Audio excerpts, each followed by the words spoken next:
Listen to this podcast now on the Red Apple Podcast Network. The Leadership Thread with Dr. Peggy Polonis. I'm Dr. Peggy Polonis. Join me on each episode where I unravel the story that shaped leaders, tracing the thread that led them where they are today. Because leadership isn't born in adulthood. And thank you once again for joining us on the Leadership Thread, education, ethics, and sustainability.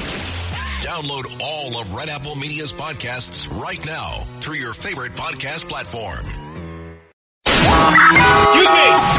Taxi!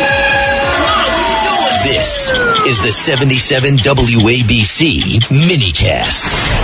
Well, there's no common sense in Minnesota. I understand now that citizens are creating roadblocks and stopping possible ICE agents. Now, these citizens are creating roadblocks. A, who's paying them? B, where's their regular jobs? And John, to me, this is so un-American. They're literally stopping people, citizens, self-appointing themselves with masks on, asking for ID and saying, are you an ICE agent? Can you imagine? Like, in other words, the ICE agent's not welcome. And the ICE agent will say, yeah, oh, you want my ID? Here's my ID. Right. I mean, by the way, in the studio with us today, we have Judge Richard Weinberg, a good judge. You know, I'm just shaking my head. We're all shaking our head. There are so many legal things wrong with this. And we have Rudy Washington, who there's a rumor around he might be related to George Washington. I confirmed it. I told you I confirmed it. You checked the DNA? Right. Now, where's my credit card? I need a Big Apple credit card. You look so similar, You're just a Rudy. horse of a different color.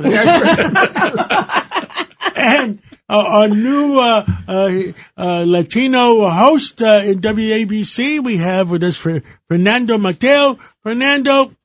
John, I am so pleased and grateful for this opportunity. I think that we're going to bring in some real Hispanic energy. We are going to work very hard to bring them what they want. And we want them to know that WABC is the most listened to radio station in the nation. Yeah, okay, that's where we're at. We allow everybody to give their opinions and let our listeners decide which way they're going. Well, and also the Latino voice, we're so thrilled to have you because it's such an important time as we're talking about these crazy anti-ICE protests. Guys, 68 million Latinos in the United States of America. Yeah, it's a huge audience. Huge audience. Well, we have a huge station. Okay, we have the foundation to really reach all these 68 million people, and that's what we're going to do. And we appreciate the values of Latinos. As you know better than anybody, Fernando, Latinos very much, they care about faith, they care about family, they care about this country. So many of them, the ones who came here legally and the most predominant amount did, they resent those who cross the border. A real work ethic. Yes. And they have common individual responsibility, personal responsibility. Judge, and they have common sense. Yes. Absolutely. Yeah, they're amazing people, hardworking people, and we're so happy that you're going to be here lending your voice too, my Let's friend. go back to the beginning. We started this with citizens are sending up roadblocks.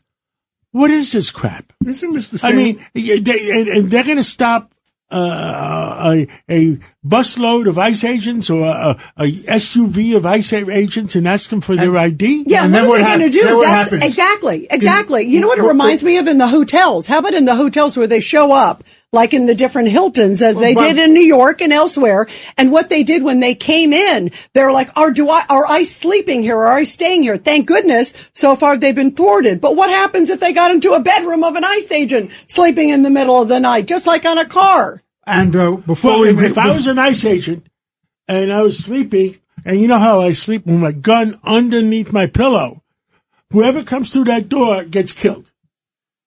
I hope it's not the maid bringing hot chocolate. Yeah, exactly.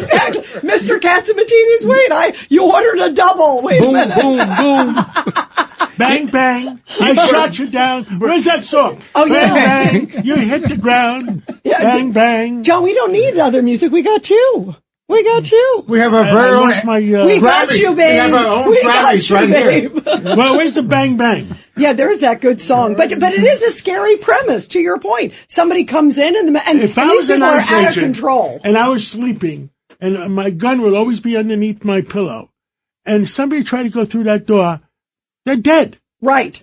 Right. It's dangerous. It is so dangerous and it's so reckless that they're creating their own, citizen army. Am I wrong? Is this the same city that set up CHOP? No, that was Seattle. That was Seattle. Okay. This is the same city. I thought about that. West Coast madness. At least $9 billion is missing. 17 billion, maybe anywhere from 9 to 17.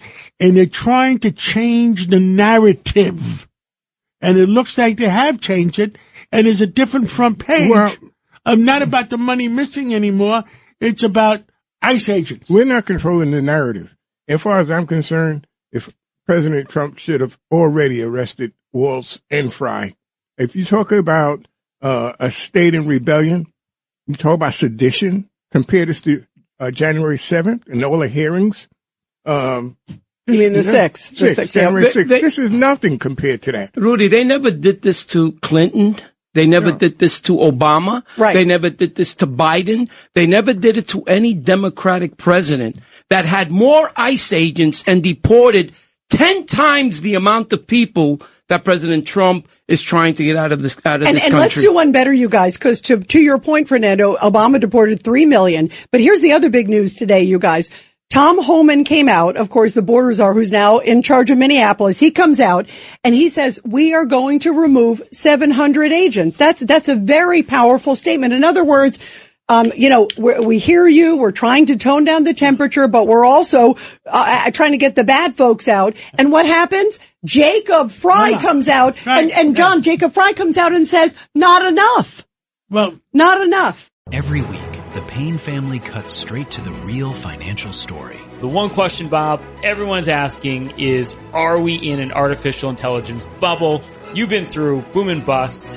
What do you think? No hype, no myths. Just what actually matters to your money. Does feel very similar to what we experienced in the 90s. Where are we, though? Are we in 1995, 1997, 1999? Listen to the Pain Points of Wealth on the Red Apple Podcast Network.